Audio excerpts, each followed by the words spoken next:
Hey guys, today we're going to be transforming this big hole in the ground into this absolute beauty of a portal room.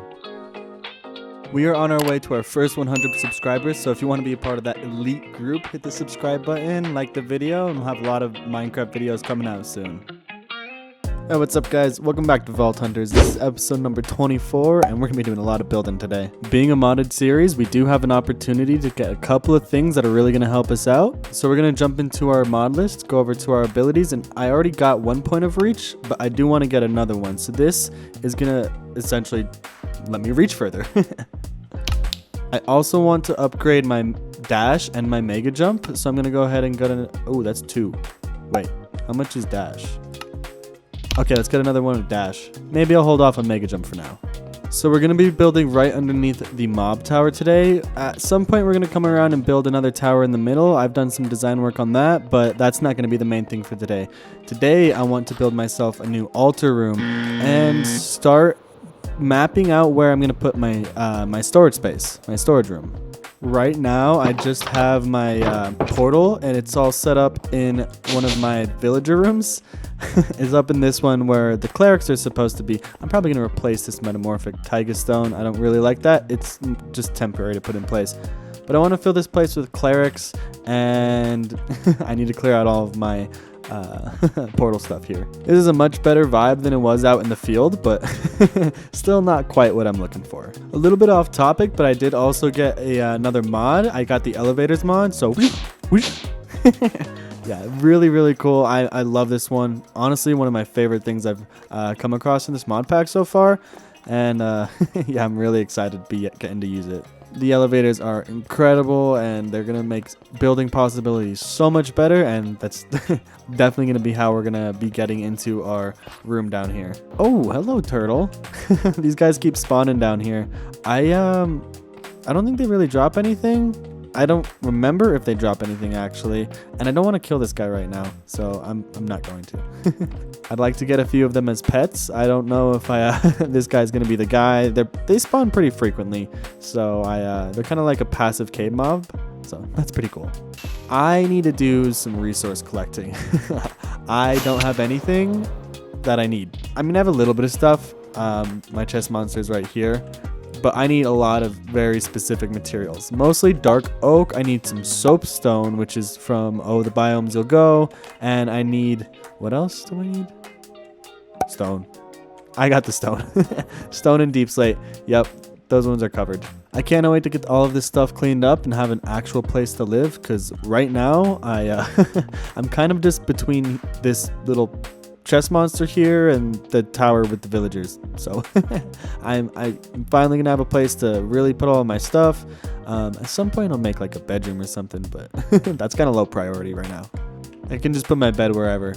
The first thing I need to do is actually get myself a bunch dark oak. Do I have boxes? No, I need to go get boxes.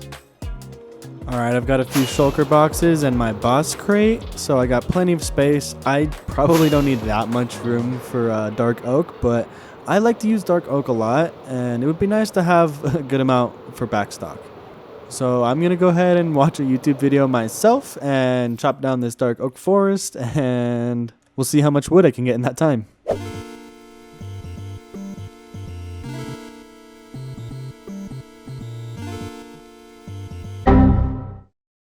Alright, so I took down about a quarter of that dark oak forest, and I was able to get myself a little more than 4 shulker boxes, 4 chests full of dark oak. Like I said before, I'm pretty sure that's overkill, but I like to have a lot of dark oak. I also boxed up a bunch of stone, and I did get some of my marble here as well, and some scaffolding too. The last thing I should really need to collect for this build is just gonna be some soapstone, which I think I'm probably just gonna go strip mining for that.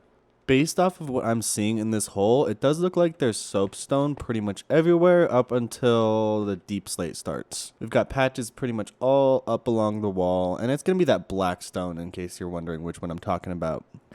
Oh, it looks like it actually is in the deep slate. I'm definitely not going to be mining through deep slate for this, but that's nice to know. Oh yeah, my hat.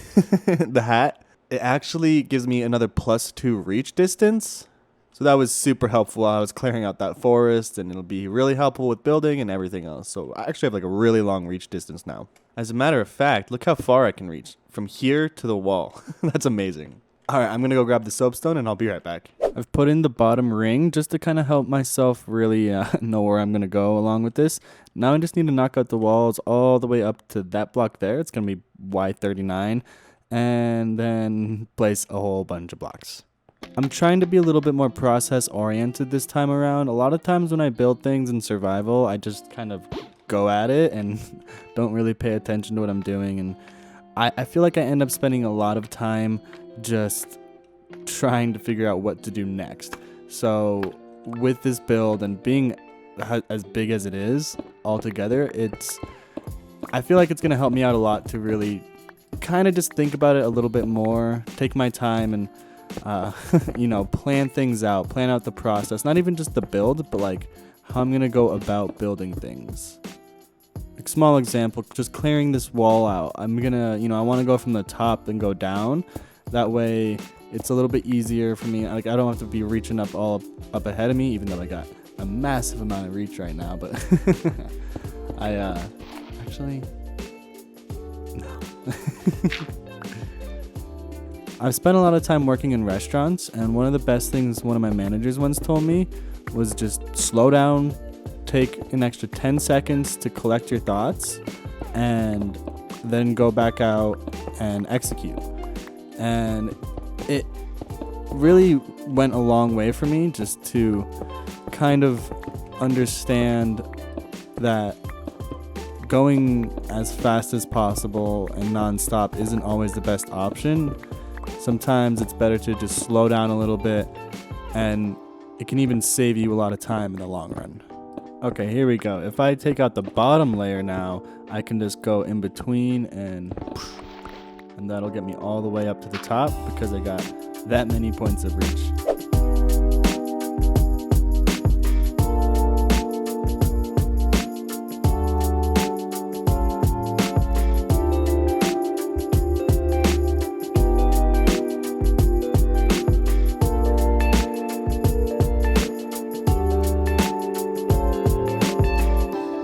And the walls are all put up. I still need to do a little bit of detail work around the top, just get the arches put in. We're gonna run some of these beams across, and I didn't need to do it on the bottom because the glass is gonna be all fogged up by the time it gets down here.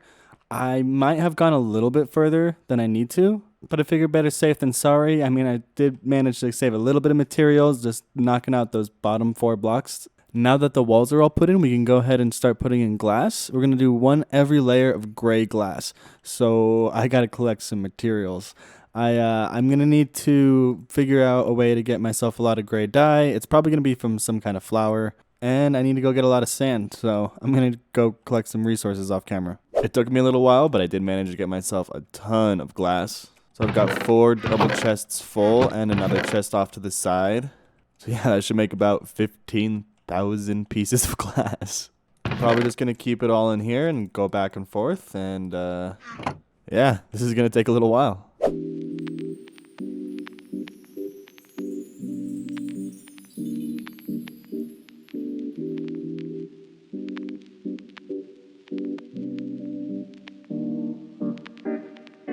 That wasn't too bad putting in all that glass. It only took me about an hour to put all of it in. Which for 15,000 pieces of glass, I wouldn't say that's too bad. I did install another mod to help me out and make this process a whole lot easier. It's the precise block placing mod. So this mod lets us just run in a straight line, and it's going to just continuously place blocks one after the other, and we're not going to have any issues. Where if we turn it off, it's going to be a little bit jittery. Every once in a while there's going to be this double up, and sometimes you'll even get a block just missing altogether. I really should have installed this mod when I was placing all of the end stone to make the custom biome, but now that I have it, it is making a huge difference for builds. Honestly, it's a little bit OP for just like regular vanilla. On a normal game, I probably wouldn't use it, but considering this is a modded game, we're gonna go ahead and use it anyway. So if we double that up with some of these chocolate bars, we can go ahead and place tons and tons of blocks really quickly, and that's how I put all this glass in. So it was really, honestly pretty satisfying. And it didn't take too long, so that was nice as well. The chocolate bars give us speed 5 for 30 seconds, and that just makes like a world of a difference when building something like this. So the portal is going to go right in the middle, and I want to have pathways going to each side here. I'm going to use a similar pathway to a design I've done kind of a few times, and it's just something I really like, just a combination of deep slate and stone. I feel like I've used a little bit too much deep slate on this build, so I don't want to go too heavy with it inside here. But a little accent goes a long way, and I think it looks nice. Andesite is genuinely one of my favorite blocks, and I just really love the polished variant, and the regular one too. Just it works really nice in the floor, and it works beautifully in a lot of different ways. It's just a little bit different color than stone, kind of just gets a little bit more depth in the grayscale. I really like how there's a lot of different shades of gray at this point in the game, between black stone, regular stone, deep slate, and we even have things like tough and a couple other things that just work really nice on that grayscale. I feel like I could probably use a little bit more color in my builds, but it's just not really my aesthetic all the time. But it would be a nice challenge to kind of try to do something cool and colorful sometime. I'm going to use some chiseled stone bricks to add a little bit of detail into it. And there's going to be another one on this side. I just need to figure out exactly how far. Okay, so I want 15 blocks in between. So we're going to put one right here, and then we're going to have to take this stuff off in the end. Go 2 blocks this way, another one of those, a bunch of slabs, and repeat that on the other side. Alright, all 4 pathways are in, and they completely look like they're just floating, which isn't actually the goal. So I'm going to have to go down and break through some glass to put in the legs of these bridges. There we go. That is much better. It's got that just real foggy effect. Looks like the bridges are going down into the void. That is perfect. Oh, whoa. Look at the glass in my hand. That's really weird. Like strange X-ray type glitch there. Now let's throw in the doorways. We're going to go 6 blocks up with the walls. And then throw some staircases right on top here. One upside down. One more. Chiseled in the middle, and a staircase on top. Alright, I think it looks pretty nice. We're going to end up clearing out that whole space and just having that as the passageway through. We'll probably end up extending the walls through the passageway, so this block is going to come out most likely. Oh, this build is really starting to come together, and I'm very, very excited to have a nice portal room. Really just kind of increase that incentive, that ambition to go out and just run vaults. Considering I've spent so much time just like in a field and in a like messy room with some clerics, it's going to be really cool to have like a proper base. Especially once I get some of these sideways dug out. And we'll probably end up putting in some like super smelters, a storage room, and I know I had some ideas, but I can't think of them right now. But definitely super smelter and storage room are going to be incorporated into this base here. You know, just kind of some of the core stuff that we need, and we'll probably end up coming back here once we end up building more bases over time. I do plan to run this series for quite a while, so there's going to be a lot of videos about Vault Hunters and definitely a lot of other Minecraft videos in general, but this one will probably run for a really long time considering how much content there is to play in the game. I do want to get back to some of the other servers that I play on though, because I've kind of been neglecting them, and this is a little bit crazy compared to vanilla. It really is like a totally different game, and I love vanilla Minecraft, so I do want to get back to that and, you know, kind of the roots of everything pretty soon. I always find building the ceilings pretty challenging, and I really didn't want to go with just a flat ceiling here, so I decided to go with a circular shape, and I actually think it came out a little bit better than I thought it was going to. Well, we've got ourselves a nice egg shape here on the top. Let's go ahead and go down inside and see how it looks. Maybe a little bit dark in here. As you can see, we do have a little bat friend with us as well. But the ceiling turned out just the way I wanted. Just like that nice pitch to it going up and then have that nice circle in the middle. I think it's looking good. Now I just got to put some light fixtures in here. I do want to use a very specific block that I can only use if I unlock the decorator mod. There's a few other things I want from that too, so we're going to go ahead and grab some of this stuff out of here. I do have enough vault diamonds to make one more knowledge star. And we are going to go ahead and unlock the decorator mod. Going to go ahead and make some star shards, block up our vault diamonds. We're going to turn them into a star core. and turn that into a knowledge star. Munch that guy right down. Boink. And now we have 2 unspent knowledge points. Let's go ahead and unlock the decorator mod. No second thoughts. And now I can make big chains.